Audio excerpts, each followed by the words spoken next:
حضرت نوح علیہ السلام کے جو 3 بیٹے ان کے ساتھ کشتی میں سوار ہوئے تھے وہ تھے سام، حام اور یافس۔ طوفان نوح کے بعد انہی تینوں کی نسلوں نے دنیا کو پھر سے آباد کیا۔ ان میں جو سام تھا اس کی نسل سے تھے حضرت ابراہیم علیہ السلام، جو کہ یہودیوں، عیسائیوں اور مسلمانوں تینوں کے فور فادر ہوئے۔ حضرت نوح علیہ السلام کے اسی بیٹے سام کی نسل نے مشرق وسطیٰ کو آباد کیا۔ ان میں عرب، فلسطینی، مقامی اسرائیلی سب شامل ہیں۔ سام کی نسل کے لوگوں کو سامی یا انگریزی میں سیمائٹس کہتے ہیں۔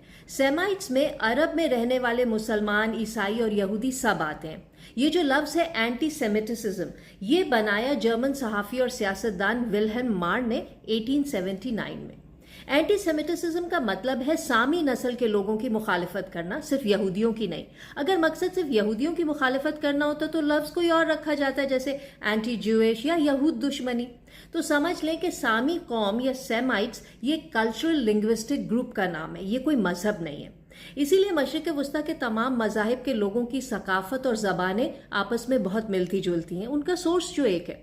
لیکن زائنسٹ نے اس لفظ پر قبضہ کر لیا، جیسے انہوں نے فلسطینی سرزمین پر کیا، اور زائنزم کے خلاف بات کرنے والے کو اینٹی سیمائٹ کہنا شروع کر دیا۔ حالانکہ سامیت دشمنی اور سہون دشمنی 2 الگ الگ لفظ ہیں۔ انگریزی میں کہیں تو اینٹی سیمیٹسزم اور اینٹی زائنزم 2 الگ الگ کانسیپٹس ہیں۔ زائنسٹ ان دونوں لفظوں کو ملانے کی کوشش کر رہے ہیں۔ اینٹی سیمیٹسزم کو انہوں نے ہائی جیک کیا، یہ ایک طرح سے آئیڈینٹی تھیفٹ ہے۔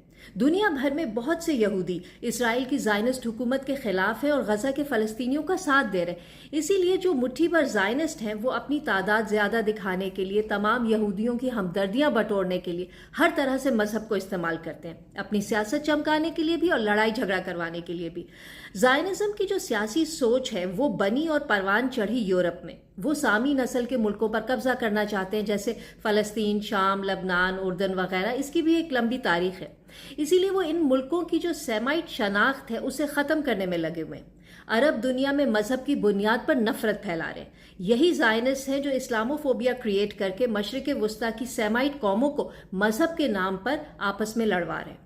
آج اسرائیل جو بات بات پر اینٹی سیمیٹسزم کا شور مچاتا ہے وہ بالکل غلط ہے۔